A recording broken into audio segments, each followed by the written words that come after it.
Elle dit, la gloire est bannie d'Israël, car l'arche de Dieu est prise. 1 Samuel 4, 22. Lorsque Salomon eut achevé de prier, le feu descendit du ciel et consuma l'holocauste et les sacrifices, et la gloire de l'Éternel remplit la maison. 2 Chroniques 7, 1. Les conditions et l'état qui prévalaient en ces temps-là étaient similaires à ceux qui prévalent de nos jours.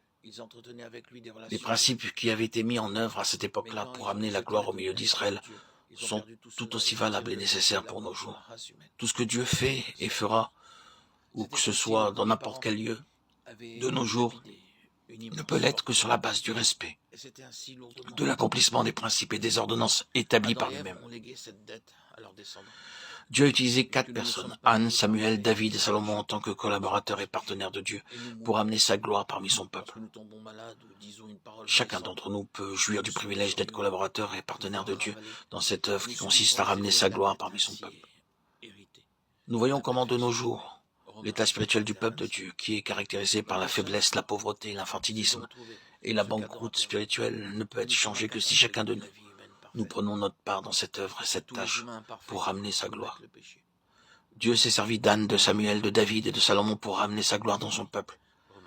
Ces 4 personnes représentent 4 grands principes spirituels qui devaient être mis en œuvre et accomplis en vue de ramener la gloire. Par l'exemple d'Anne, nous avons vu comment il nous faut apprendre en tant que collaborateurs et partenaires de Dieu à prier selon son plan, dans la connaissance de son propre besoin. Nous pouvons constater qu'en tout temps, partout où Dieu a agi et travaillé, il l'a toujours fait en répandant d'abord un esprit de grâce, de supplication, de prière sur ceux qui étaient concernés.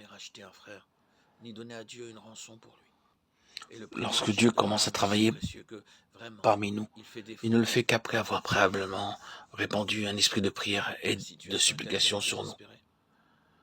Et ceci doit nous faire comprendre pourquoi le diable déclenche l'offensive et attaque notre vie de prière dès le commencement de notre vie chrétienne. C'est la raison pour laquelle nous constatons qu'un peu partout dans le monde, les réunions de prière parmi le peuple de Dieu sont en général assez pauvres. Nous ne pouvons que constater comment très peu de gens de nos jours viennent prendre part aux réunions de prière. Ce n'est pas qu'ils manquent de temps pour le faire, mais c'est parce qu'ils n'ont pas de fardeau dans leur cœur pour prier. Ils ne savent pas comment prier.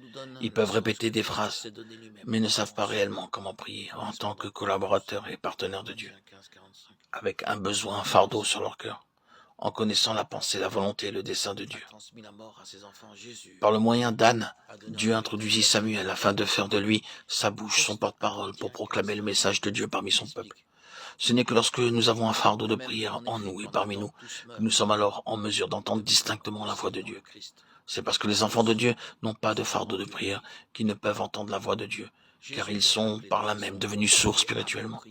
C'est pourquoi Dieu a besoin de susciter des serviteurs qui puissent être sa bouche, ses porte-paroles pour proclamer son message, sa volonté et son dessein. Nous pouvons constater qu'il y a partout dans le monde nécessité que Dieu suscite des instruments qui soient la bouche de Dieu. Ce n'est pas la connaissance de la parole de Dieu qui est le plus important au commencement, mais c'est le fait d'entendre la voix de Dieu nous parler. Ensuite, ceux qui lisent leur Bible à genoux devant Dieu sont alors en mesure d'entendre Dieu leur parler, jour après jour. Nombreux sont ceux qui passent beaucoup de temps à lire la Bible, sans cependant entendre la voix de Dieu à travers ce qu'ils lisent.